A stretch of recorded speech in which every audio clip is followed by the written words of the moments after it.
أعوذ بالله من الشيطان اللعين الرجيم بسم الله الرحمن الرحيم الحمد لله رب العالمين والصلاة والسلام على النبي الكريم وعلى آله الطيبين الطاهرين المعصومين المنتجبين ولعنة الله على أعدائهم من الآن إلى قيام يوم الدين آمين يا رب العالمين.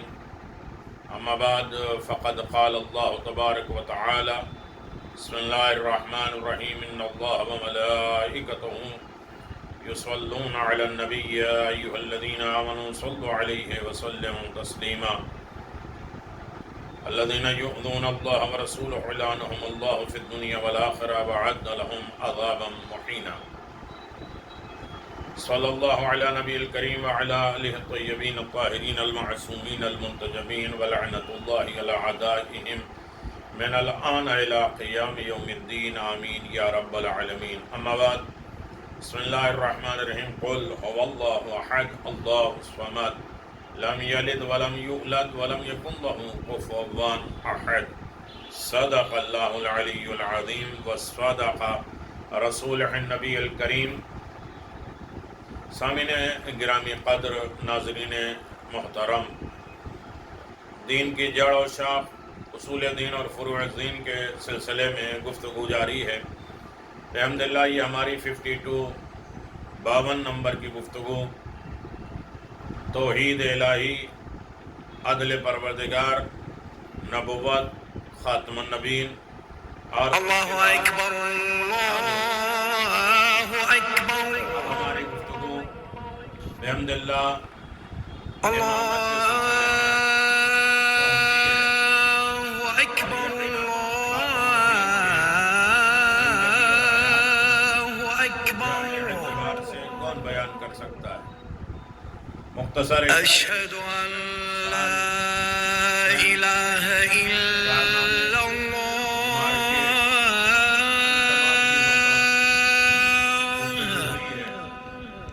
تقریباً 29 گفتگو. اشہد ان لا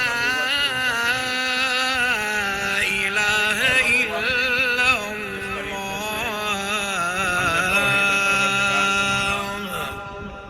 اور عادل الہی کو مانا نبوت. اشہد ان محمد رسول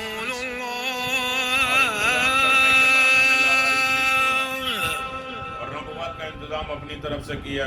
اشہد ان محمد رسول اللہ صلی اللہ علیہ وآلہ وسلم. اشہد ان علی ولی اللہ.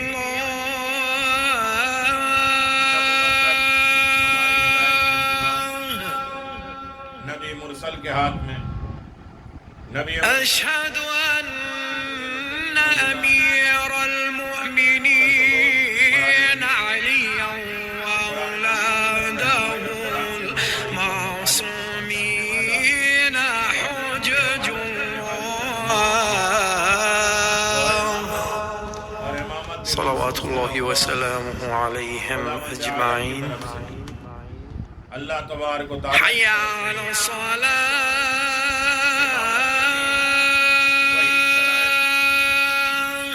امامت کی بھی بڑی ذمہ داریاں جو نبوت. حی علی الصلاۃ.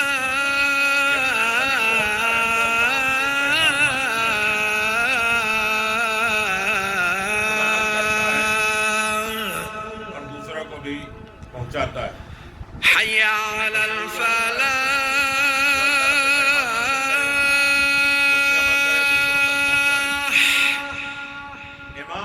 ہے کہ جو بندوں کے حی علی الفلاح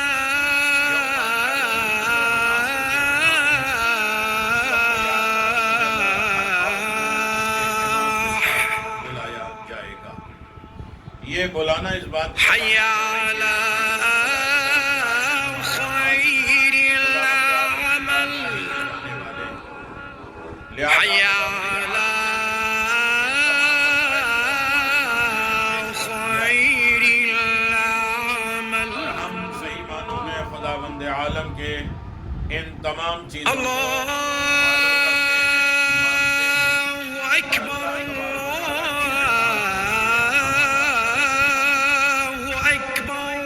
اسلامی تعلیمات اور احکام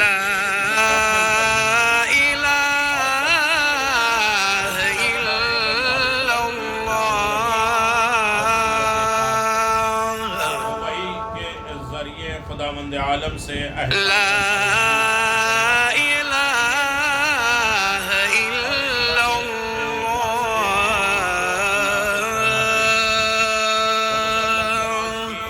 کے سیاسی رہبر اور قائد بھی تھے۔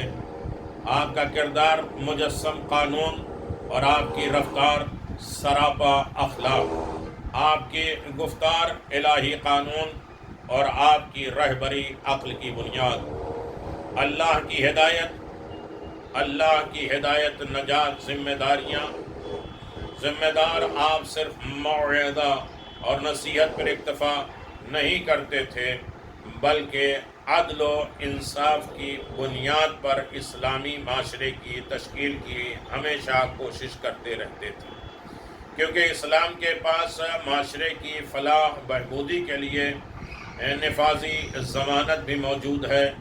ایسا ہرگز نہیں ہے کہ مجرمین اور فساد پھیلانے والوں، سماج میں برائیوں کو عام کرنے والوں کو صرف اخروی عذاب سے ڈرایا جائے، آخرت کے عذاب سے ڈرایا گیا ہے، بلکہ ان لوگوں کے لیے اس دنیا میں بھی سزائیں معین اور مقرر کی گئی ہیں۔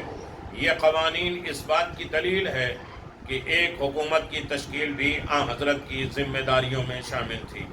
دنیا کے دوسرے مکاتب فکر اور نظامہ ہدایت اور حیات کے برخلاف اسلام نے صرف مادی پہلو پر نظر نہیں رکھی بلکہ انسانی زندگی کے دوسرے رخ یعنی معنویت کو بھی خاص اہمیت دی ہے۔ اس لیے اسلام کے اکثر تعلیمات میں معنوی اور انسانی فضیلتوں کے حصول کی ترغیب دلائی گئی ہے۔ آج کے معتمد دنیا میں جس چیز کو بالکل فراموش کر دیا گیا ہے اور جس کے مضر اور خراب نقصان دہ اثرات بھی روز بروز ظاہر ہو رہے ہیں، وہ ہے انسانیت اور آخرت۔ ان دونوں ہی چیزوں کو بھلا دیا گیا ہے، نہ انسانیت ہے نہ آخرت ہے، لیکن اسلام نے ان باتوں پر خاص توجہ دی۔ اسلامی رہنماؤں نے اپنی تعلیمات کی بنیاد معنویت کو قرار دیا۔ اکثر افراد انسانیت کے گراں قدر جوہر سے ناواقف ہیں۔ یہ جو جوہر انسانیت اس قدر لطیف اور پاکیزہ ہے کہ اس کو دیکھنے کے لیے چشم بصیرت درکار ہے۔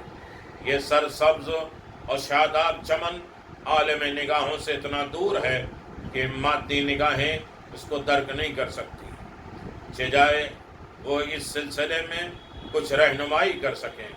ہزاروں سال کی تلاش جستجو کے بعد بھی انسان اس بات پر قادر نہیں ہو سکا ہے کہ وہ اپنے بدن کے مادی عمل اور عکس العمل کے نصف اثرات کو بھی صحیح طور سے پہچان سکے۔ اس انسان سے کیوں کر امید کی جا سکتی ہے کہ وہ روحانی پہلو سے واقف ہو گیا اور اس سلسلے میں کوئی لائے عمل پیش کر سکتا ہو؟ بغیر کسی بحث اور گفتگو کے یہ بات یقین سے کہی جا سکتی ہے کہ اس میدان میں وہی رہنمائی کر سکتا ہے جس کا جوہر وجود روحانیت اور معنویت سے ہم آغوش رہا ہے، جو معنوی دنیا کے نشیب و فراز سے خوب اچھی طرح واقف ہو، بلکہ اس دنیا کے گوشے گوشے کے سیر کر چکا ہو۔ موجودہ حالات کو دیکھتے ہوئے انسان کی معنوی ترقی اور روحانی سربلندی کی کوئی امید نہیں رکھی جائے۔ انسان کے وجود میں جو روحانی استعداد، طاقتیں اور معنوی صلاحیت پائی جاتی ہیں، ان سے چشم پوشی کر لی جائے اور انسان کو حیوان کا درجہ دے دیا جائے، جس کی ساری فکر اور ساری کوششیں بس کھانا پینا سونا جاگنا اور خواہشات کی برآوری ہے۔ یہ باتیں انسانیت کی بلند اور بالا منزلت کی توہین ہے۔ انسان میں روحانی صلاحیتیں اور ملکوتی صفتیں ودیت کی گئی ہیں، ڈالی گئی ہیں، خداوند عالم نے انسان کو معنوی استعداد طاقتیں سے سرشار کیا ہے. انسان شاہکار قدرت اور عالم مخلوق کا نیر تابع ہے. انسان کو چاہیے کہ وہ آفتاب کی طرح بلندیاں حاصل کرے اور ان بلندیوں سے سورج کی طرح ساری دنیا میں اپنی شعاعیں پھیلائے اور کائنات کے نور علم اور حرارت ایمان سے مالا مال کر دے. یہ منتخب روزگار اس نظام شمسی میں سرگرداں اور حیران نہیں چھوڑ گیا ہے، بلکہ اس ذرے پر خورشید ربوبیت نے اپنی شعاعیں ڈالی ہیں اور اپنی خاص عنایتوں سے نوازا ہے. خداوند عالم کی یہ خاص عنایتیں بعثت انبیاء کی شکل میں ظاہر ہوئیں. انسان کی ہدایت اور رہنمائی کے لیے ہر دور میں نبی آتے رہے تاکہ ہر پہلو سے انسان کی رہنمائی کر سکیں اور فضیلتوں کے متلاشی روح کو سعادتوں اور الہی خصلتوں کے ساحل سے ہمکنار کر سکیں. اس حقیقت کی طرف قرآن نے اپنے متعدد آیتوں میں اشارہ کیا ہے. ایک جگہ جناب ابراہیم علیہ السلام کی زبانی ارشاد ہوتا ہے، خدایا میرے فرزندوں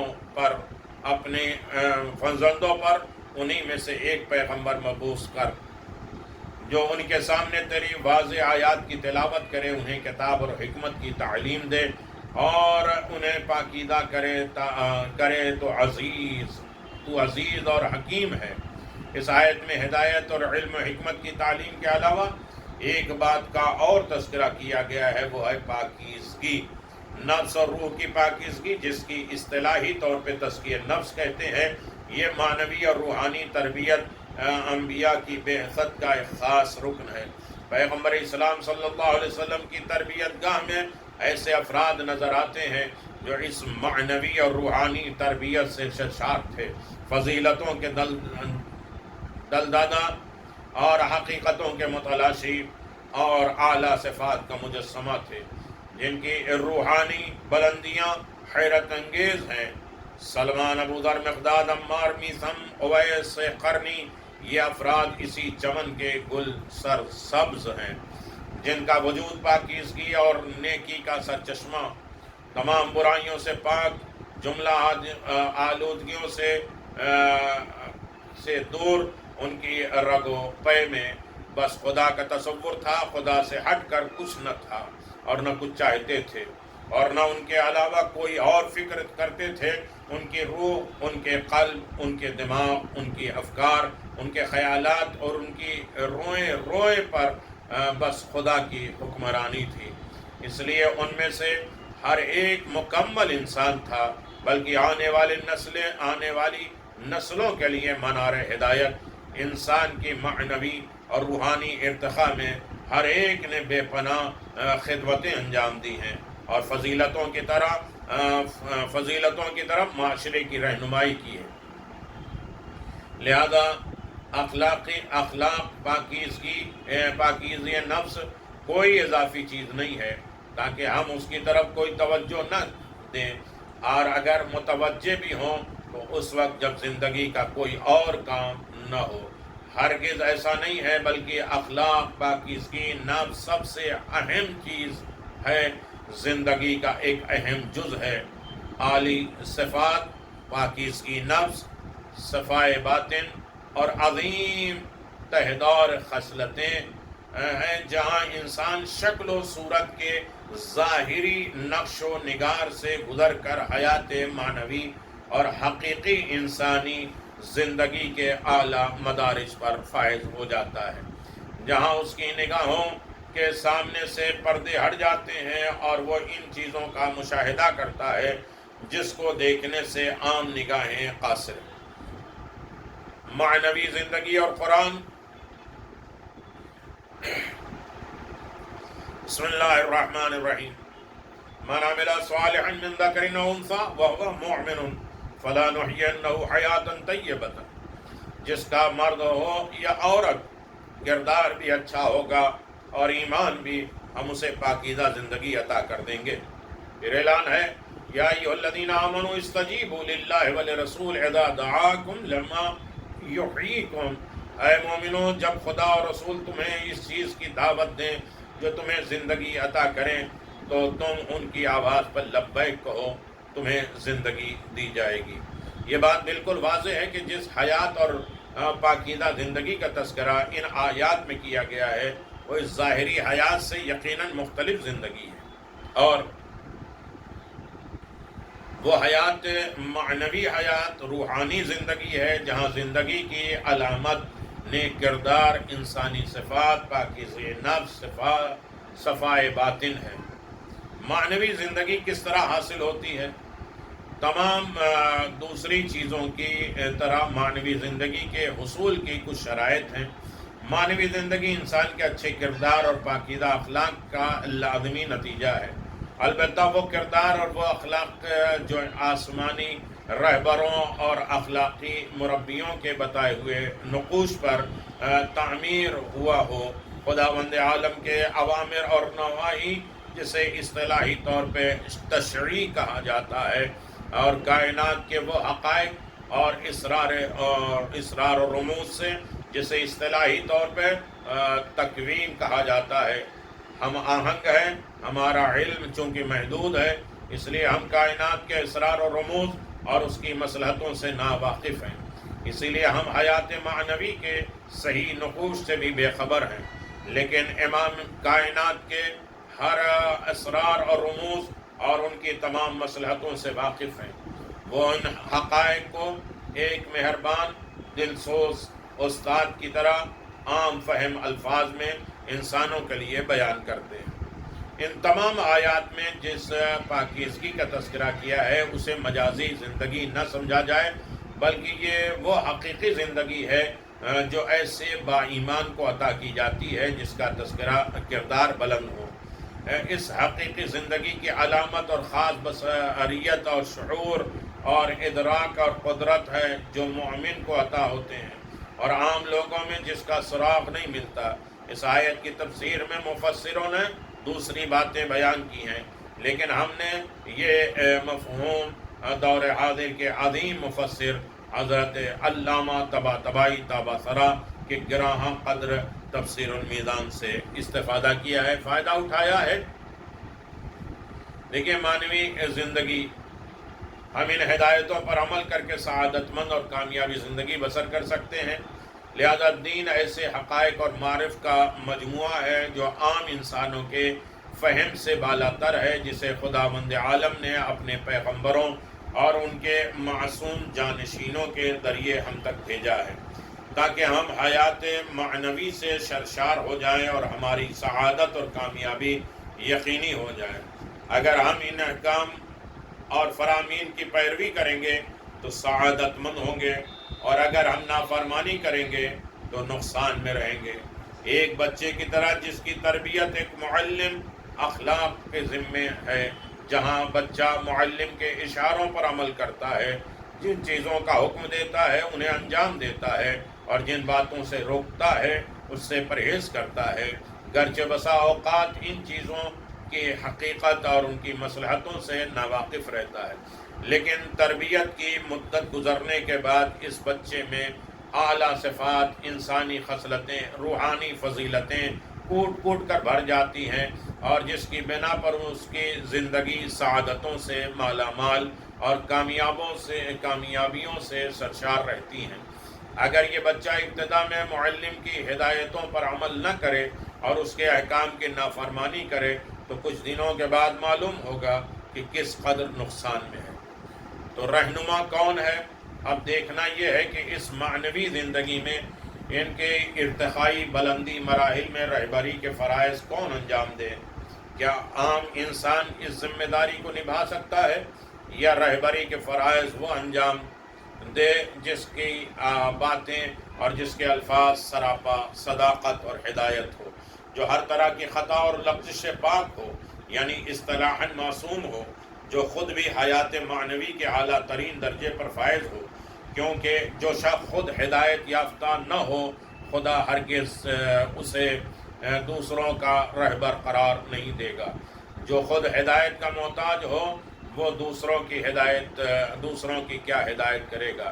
اس کے علاوہ امامت کا مفہوم عام اور معمولی ہدایت نہیں ہے، کیونکہ اس معیار کی ہدایت اور رہنمائی ہر مسلمانوں کا فرض ہے، خاص امام کی ذمہ داری نہیں ہے۔ جس ہدایت کی ذمہ داری امام کو انجام دینا ہے وہ ہدایت بامر ہے، جب تک وہ خود حیات معنوی میں ڈوبا ہوا نہ ہو، اور جب تک خود اس پر کائنات کے اسرار و رموز منکشف نہ ہو، اور دوسروں کی رہبری کیوں کر سکے گا۔ قرآن کی آیتوں میں غور کرنے سے واضح ہو جاتا ہے کہ جہاں امامت کا تذکرہ کیا گیا وہاں اکثر امامت کے بعد ہدایت بامر کا ذکر توضیح اور تفسیر کے عنوان سے کیا گیا ہے۔ ہدایت بامر، امر خدا، اللہ کا آرڈر کے مطابق ہدایت کرنا، احکام کی تعلیم اور ظاہری ہدایت کے علاوہ باطنی ہدایت، روحانی رہنمائی میں بھی امام کو ولایت اور حاکمیت ہے۔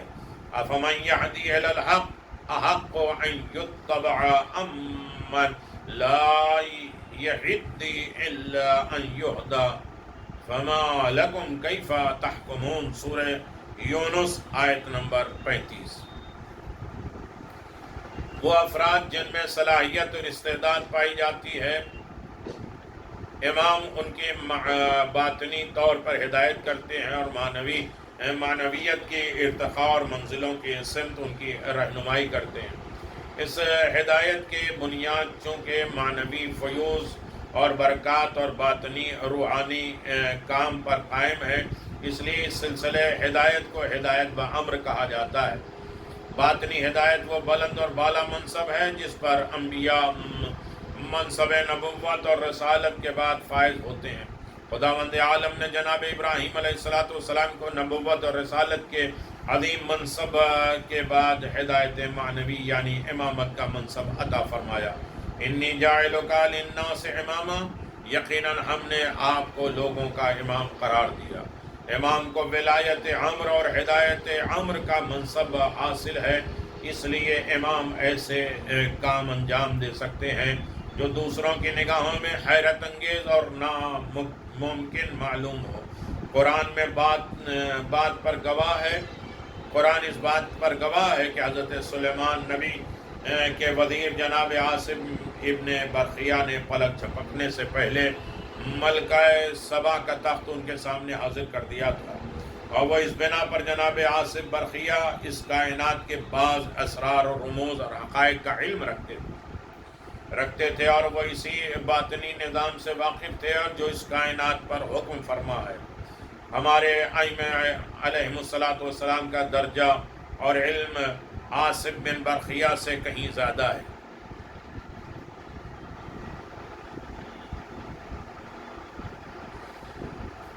بلند و بالا، محدود اور زندگی کے ہر موڑ آپ کا اندازہ لگایا جا سکتا ہے کہ یقیناً بلند و بالا لامحدود اس بات پر وہ بے شمار واقعات گواہ ہیں جو تاریخ اور معتبر روایتوں کے دامن میں محفوظ ہیں، جہاں امام کی باطنی ہدایت اور ولایت امر جلوہ گر ہے۔ امام خود حیات معنوی اور روحانی زندگی کے اعلیٰ ترین نقطۂ ارتقاء اور بلندی پر فائز ہیں۔ اس بنا پر امام میں روحانی کشش پائی جاتی ہے، اور جس سے پاک باطن اور ذی صلاحیت افراد اثر قبول کرتے ہیں، روحانی ارتقاء کی منزلوں کی طرف قدم بڑھاتے اور اپنے دل اور دماغ کو حیات نو سے آشنا کرتے، معنوی فضیلتوں سے لطف اندوز ہوتے، اور ذیل میں چند افراد کا تذکرہ کریں گے جو امام کی ہدایت معنوی سے بہرہ مند ہو، جن کے کردار پر تاریخ فخر و مباحات کر رہی ہے۔ اور یقیناً ایسی امامت اور ایسی ذمہ داری جو ہر انسان کے لیے ضروری ہے۔ آپ دیکھیں، امامت کے لیے عصمت اور علم امامت نیز امام کے تعین کا طریقہ، عقل و سنت نیز کی قرآن کی نظر میں عصمت امامت کے لیے بنیادی شرط ہے، اور غیر معصوم کبھی اس عہدے کا مستحق قرار نہیں پا سکتا۔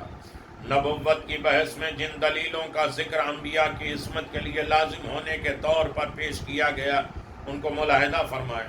قرآن اور عصمت امام۔ بسم اللہ الرحمن الرحیم۔ اذ ابتلى ابراہیم ربہ بکلمات فاتمہن قال انی جاعلک للناس اماما قال ومن ذریتی قال لا ینال عہد الظالمین۔ اور اس وقت کو یاد کرو جب خدا نے چند کلمات کے ذریعے ابراہیم کا امتحان لیا اور انہوں نے پورا کر دیا تو اس نے کہا کہ ہم تم کو لوگوں کا امام اور قائد بنا رہے ہیں۔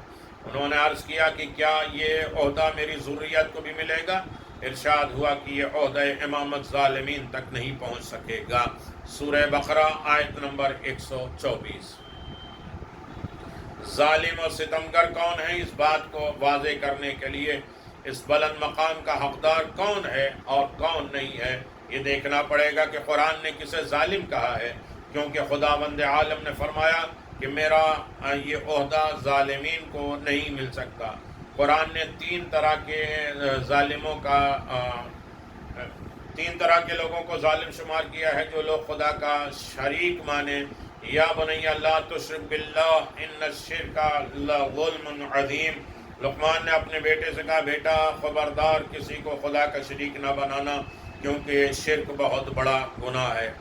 ایک انسان دوسرے انسان پر ظلم کرے، انما السبیل علی الذین یظلمون الناس یبغون فی الارض بغیر الحق اولئک لهم عذاب علیم۔ الزام ان لوگوں پر ہے جو لوگوں پر ظلم کرتے ہیں اور زمین میں ناحق زیادتیاں پھیلاتے ہیں، انہیں لوگوں کے لیے دردناک عذاب ہے۔ تیسرا ظلم اپنے نفس پر ظلم کرنا، فَمِنْهُمْ ظَالِمٌ لِنَفْسِهِ وَمِنْهُمْ مُقْتَصِدٌ وَمِنْهُمْ سَابِقٌ بِالْخَيْرَاتِ۔ ان میں سے بعض اپنے نفس پر ظلم کرنے والے ہیں اور بعض اعتدال پسند ہیں اور بعض خدا کی اجازت سے نیکیوں کی طرف سبقت کرنے والے ہیں۔ سورہ لقمان آیت نمبر 13، سورہ شورى آیت نمبر 42، سورہ فاطر آیت نمبر 32۔ یہ تینوں مقامات کے ظلم کا تذکرہ ہے۔ انسان کو کمال تک پہنچنے اور سعادت مند ہونے کے لیے پیدا کیا گیا ہے۔ اب جس نے بھی اس راستے سے روگردانی کی اور خدائی حد کو پار کیا وہ ظالم ہے۔ من یتعد حدود اللہ فقد ظلم نفسہ۔ جس نے بھی خدا کے حکم سے روگردانی کی اس نے اپنے اوپر ظلم کیا۔ قرآن میں ان تینوں پر ظلم کا اطلاق ہوتا ہے، لیکن حقیقت میں پہلی اور دوسرے قسم کے ظلم کا اطلاق بھی اپنے نفس ہی سے ہوتا ہے۔ نتیجہ چار طرح کے لوگ جو ابتدائی زندگی سے لے کر آخر عمر تک گناہ اور معصیت کے مرتکب ہوتے ہیں۔ نمبر 2، جنہوں نے شروع میں گناہ کیا لیکن آخری وقت میں توبہ کر لیا اور پھر گناہ نہیں کیا۔ نمبر 3، کچھ ایسے ہیں جو ابتدا میں گناہ نہیں کرتے لیکن آخری عمر میں گناہ گار ہو جاتے ہیں۔ 4 نمبر وہ لوگ جنہوں نے ابتدا سے آخر عمر تک کوئی گناہ کیا ہی نہیں۔ قرآن کے روح سے پہلے 3 قسم کے لوگ مقام امامت سے ہرگز حقدار نہیں ہو سکتے، کیونکہ ظالمین میں سے ہیں، اور خدا نے جناب ابراہیم سے فرمایا ظالم کون ہے۔ آپ دیکھیں سورہ طلاق آیت نمبر 1۔ اللہ نے جناب ابراہیم سے کہا کہ یہ ظالموں کو عہدہ کا حقدار نہیں بنایا جا سکتا، لہذا ان آیتوں سے یہ نتیجہ نکلا کہ امام اور رہبر کو معصوم ہونا چاہیے اور ہر قسم کے گناہ اور خطا سے پاک ہو۔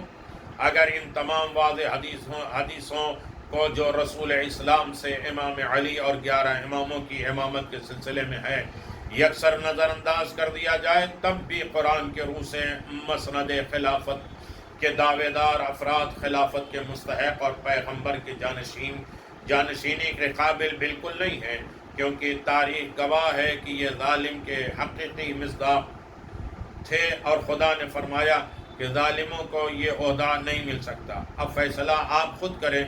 نمبر 1، وہ لوگ جو ابتدائے عمر سے ہی کافر تھے۔ نمبر 2، وہ لوگ جنہوں نے بشریت پر بالخصوص حضرت علی ابن ابی طالب اور فاطمہ زہرا سلام اللہ علیہ پہ ظلم کیا۔ نمبر 3، وہ لوگ جنہوں نے خود اعتراف کیا کہ میں نے احکام الہی کی مخالفت کی اور اپنے نفس پہ ظلم کیا، ایسے لوگ پیغمبر کے خلیفہ اور جانشین بن سکتے ہیں؟ ایسا ہو سکتا ہے؟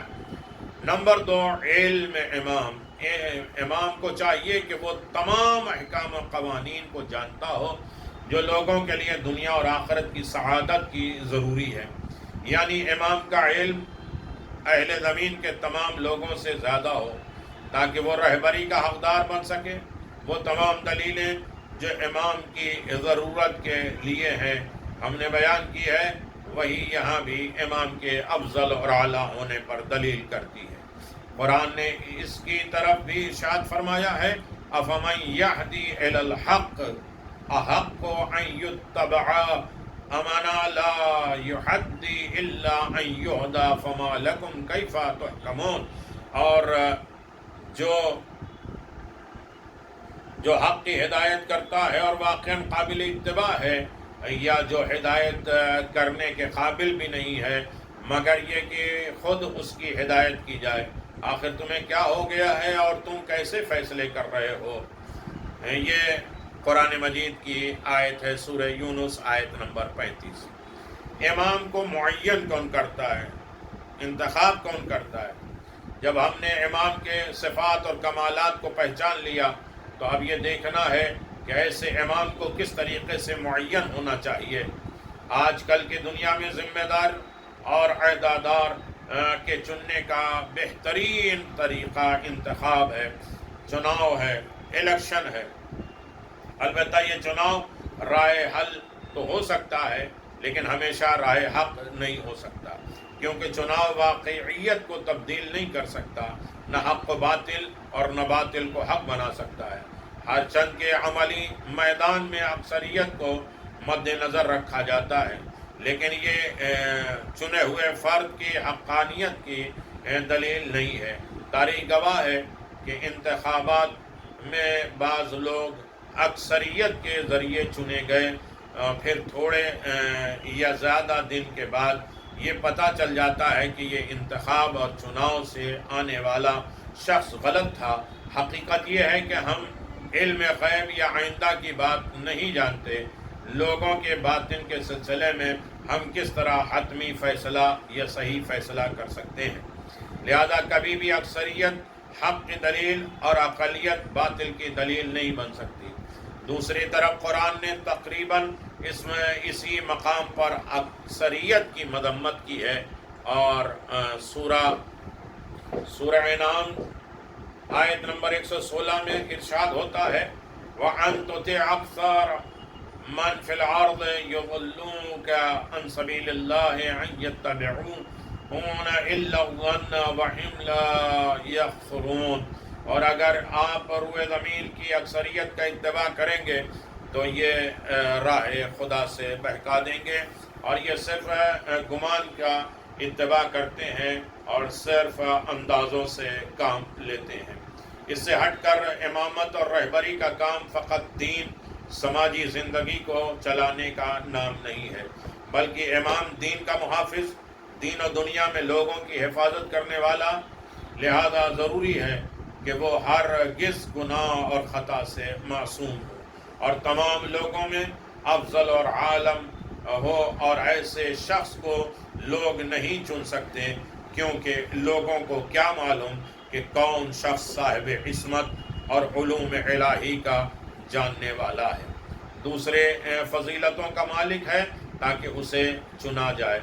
چونکہ صرف خدا انسان کے باطن اور مستقبل سے باخبر ہے، لہذا اس کو چاہیے کہ بہترین شخص کو اس مقام کے لیے چنے اور اسے اس کی شایان شان کمال سے نواز کر لوگوں کے سامنے پہچنوائے۔ امام کیسے معین ہوگا؟ رسول خدا صلی اللہ علیہ وسلم کے بعد امامت اور پیشوائی یعنی کار رسالت کو انجام دینا۔ امام اور رسول میں بس فرق یہ ہے کہ رسول بانی شریعت اور صاحب کتاب ہوتا ہے، اور امام اس کے جانشین کی حیثیت سے محافظ شریعت اور اصول دین اور فروع میں دین کا بیان کرنے والا اور نبوت کی تمام ذمہ داریوں کو نبھانے والا، جس طرح نبی کا انتخاب خدا کے ہاتھ میں ہے، اسی طرح امام کا انتخاب بھی خدا کی جانب سے ہوتا ہے، جیسا کہ سورہ بقرہ آیت نمبر 124 میں ہے کہ امامت عہدہ خداوندی ہے، اور خدا کا عہدہ انتخاب اور چناؤ سے معین نہیں ہو سکتا، کیونکہ چناؤ اور شورا لوگوں سے مربوط ہے اور یہ کام الہی کام ہے۔ جن دو آیتوں میں مشورت کا ذکر ہے وہاں لفظ امر ہے، وَأَمْرُهُمْ شُورَىٰ بَيْنَهُمْ وَشَاوِرْهُمْ فِي الْأَمْرِ۔ ان دو آیتوں میں جو مشورت کے لیے کہا گیا ہے وہ معاشرتی کام لوگوں کے لیے ہیں، اور یہ خدا کے عہد و پیمان میں شامل نہیں ہوگا۔ سورہ قصص کے 68 آیت میں ارشاد ہوتا ہے وَرَبُّكَ يَخْلُقُ مَا يَشَاءُ وَيَخْتَارُ مَا كَانَ لَهُمُ الْخِيَرَةُ، اور آپ کا پروردگار جسے چاہتا پیدا کرتا ہے اور پسند کرتا ہے۔ ان لوگوں کو کسی کا انتخاب کرنے کا کوئی حق نہیں ہے۔ مرحوم فیض کاشانی تفسیر صافی میں اس آیت کو ضمن میں لکھتے ہیں کہ حدیث نقل کرتے ہیں کہ جب خداوند عالم کسی کو امام کے لیے منتخب کر دے تو لوگ دوسرے کے طرف ہرگز نہیں جا سکتے، اور دوسری حدیث میں ارشاد فرمایا چناؤ میں خطا کے امکان کی بنا پر اس کی اہمیت کم ہو جاتی ہے، صرف خدا کا چنا ہوا اہمیت کا حامل ہو سکتا ہے، چونکہ صرف وہ ہماری باطن اور مستقبل کو جانتا ہے۔ اور اعلان ہے لما کان النبی یعرض نفسه علی القبائل جاء الى بنی کلاب فقالوا نبایک علی ان یکون لک الامر بعد فقال امر للہ فإن شاء کان فیکم او فی غیرکم۔ اور جس وقت پیغمبر اکرم قبیلوں میں جا کر لوگوں کو دعوت دیتے تھے، جب قبیلہ بنی کلاب میں گئے تو ان لوگوں نے کہا کہ ہم اس شرط پر آپ کی بیعت کریں گے کہ امامت آپ کے بعد ہمارے قبیلے میں رہے۔ حضرت نے فرمایا امامت کی ذمہ داری خدا کے ہاتھ میں ہے، اگر وہ چاہے گا تم میں رکھے گا یا تمہارے علاوہ کسی اور میں رکھے گا۔ اب عصمت امام پر قرآن سے دلیل پیش کریں اگر انسان سمجھ جائے۔ قرآن کی نظروں میں ظالمین کون لوگ ہیں یہ بھی آپ اندازہ لگا سکتے ہیں۔ قرآن کیوں امام کو انتخاب اور مشورے سے معین نہیں کیا جا سکتا؟ امام کا تعین کیسے کیا جائے، امام کو معین کیسے کیا جائے؟ یہ سارے فلسفے انسان کی زندگی میں آتے رہتے ہیں، اور انسان ان تمام چیزوں میں اپنے صحیح طریقے سے موقف ظاہر کر سکتا ہے کہ امامت کیا ہے، اور امام کی زندگی میں اور زندگی کے خلاصے میں کن چیزوں کا ہونا لازم ہے، ضروری ہے۔ لہذا امامت فریقین کی نگاہوں میں، یعنی دو فریق اہل سنت اور اہل شیعہ کے نزدیک امامت، اہل سنت کا نظریہ، علماء اہل سنت کے نقطۂ نظر سے امامت ایک اجتماعی منصب ہے جو کہ دنیا کے تمام اقوام ملل کے درمیان موجود ہے، جیسا کہ رئیس جمہوریہ، وزیر اعظم کا منصب اجتماعی ہے۔ ہر جگہ کسی نہ کسی طریقے سے چنا جاتا ہے۔ امام بھی رسول اکرم کی وفات کے بعد ایسے ہی ہیں، جس کو کچھ لوگ یا وہ شخص منتخب کرتا ہے جس کے ہاتھ میں لوگوں کے امور کی باغ ڈور ہوتی ہے۔ امام کی خصوصیت کے متعلق باقلانی کہتے ہیں کہ اگر کوئی شخص پوچھے کہ ہمیں اس امام کی صفات بتائیے جس کے لوگ بیعت کرتے ہیں، تو ہم کہیں گے کہ امام کو حسب ذیل خصوصیت کا حامل ہونا چاہیے۔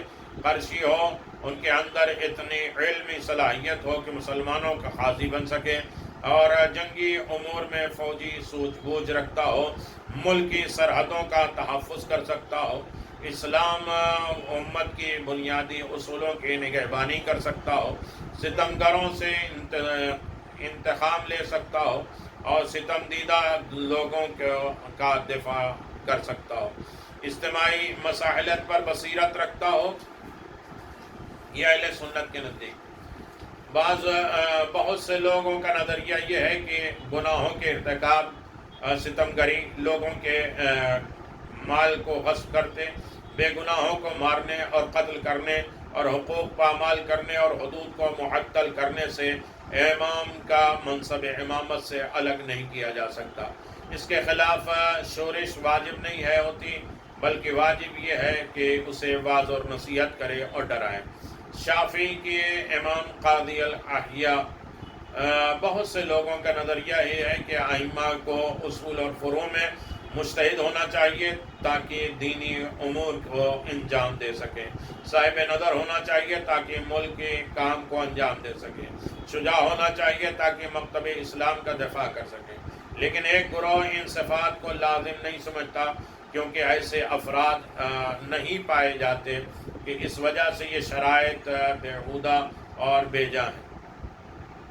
ان سے مفسدات فساد لازم آتا ہے جو کہ اس شخص کو نصب کر کے جس میں شرائط پائے جاتے ہیں دور ہو جاتا ہے۔ جی ہاں، امام کا عادل ہونا شرط ہے تاکہ ستمگار نہ بن جائے، عاقل ہونا ضروری ہے تاکہ تصرفات کر سکیں۔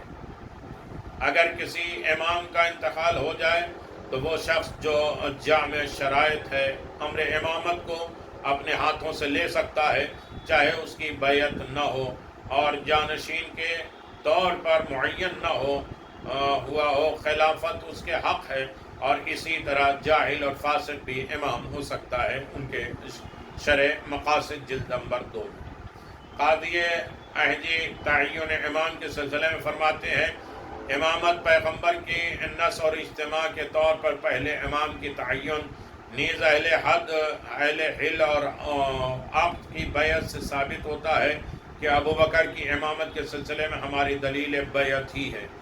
شیعوں کا نظریہ، شیعوں کے نقطہ نظر سے منصب امامت کی کچھ اور ہی حیثیت ہے، اور اہل سنت کے نظریے سے بے بنیادی طور پہ متفاوت، اور مکتب تشریع میں امامت منصب الہی ہے اور خدا کو چاہیے کہ وہ امام معین کرے، بالکل ایسے ہی جیسے نبوت منصب الہی ہے اور خدا پیغمبر کو منتخب کرتا ہے۔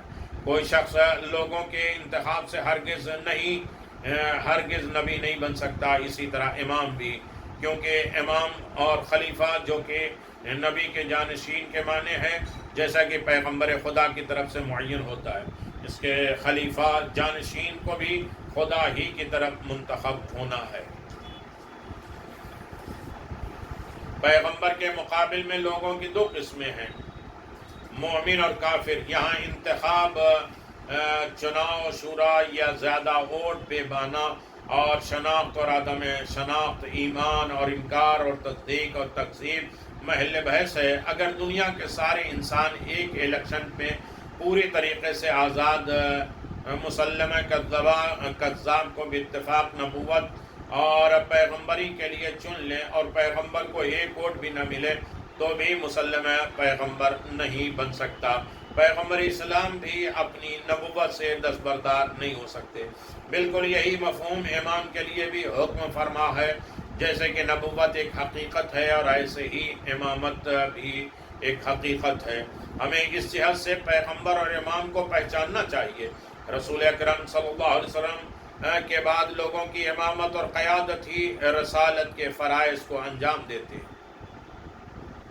امام اور نبی میں صرف یہ فرق ہے کہ پیغمبر دین کا لانے والا، وحی الہی کا حامل اور صاحب کتاب۔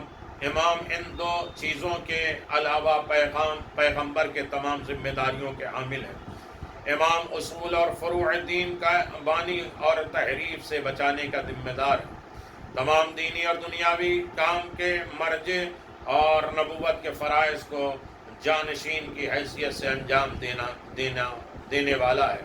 ان عظیم ذمہ داریوں کے مد نظر رکھتے ہوئے ان مہم کو انجام دینے کے لیے امام کی 2 خصوصیت کا حامل ہونا چاہیے۔ نمبر 1، قطع نظر اس سے کہ امام کو افراد سے علم حاصل نہیں کرنا چاہیے، اصول اور فروع اور معارف الہی اور دیگر چیزوں میں اسے علم ہونا چاہیے تاکہ اسلام کے اصول اور فروع کا بیان کر سکے اور امت کے علمی معنوی تمام ضرورتوں کو پورا کر سکے، کیونکہ ایسے وسیع علم کے بغیر اسلامی معاشرے کے مشکلات اور خدائی ذمہ داریوں کا انجام دینا ممکن نہیں ہے۔ نمبر 2، امام کو گناہ اور خطا سے پاک ہونا چاہیے، کیونکہ پیغمبر کے بیان کردہ ضوابط اور قانون کی بنیاد پر عصمت کے بغیر لوگوں کا مورد اعتماد قرار نہیں پائے گا اور نہ ہی لوگوں ان کے لیے نمونہ بن سکیں گے۔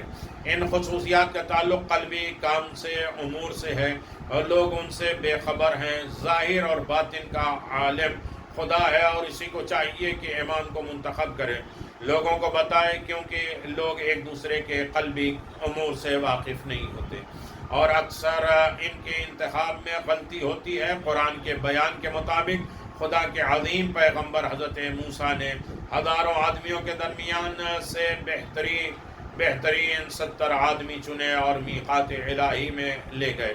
جیسے ہی میقات الہی پر پہنچے، سب کہنے لگے ہم کو اشکار طور پر خدا کو دکھائیے۔ جب خدا کے عظیم پیغمبر کا انتخاب ایسا ہے تو عام لوگوں کے انتخاب کے بارے میں کیا خیال ہے؟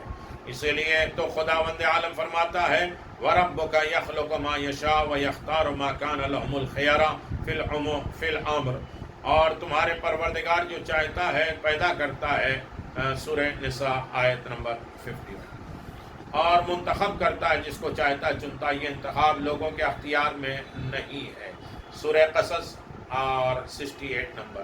پیغمبر اسلام نے اپنے ابتدائی رسالت میں جب عرب کے قبائل کے سامنے اسلام پیش کیا اور ایک قبیلے کو آئین الہی کی طرف بلایا، تو ان کے نمائندے نے کہا اگر ہم تمہارے دین کی پیروی کریں، تمہارے پروردگار تمہارے مخالفوں پر کامیابی عطا کرے، تو کیا تمہارے بعد دین اور لوگوں کی سرپرستی ہمارے ہاتھوں میں آئے گی؟ حضرت نے فرمایا اس کا اختیار خدا کو ہے اور جہاں چاہے گا اسے قرار دے گا۔ سیرت ابن الشام جلد نمبر 2۔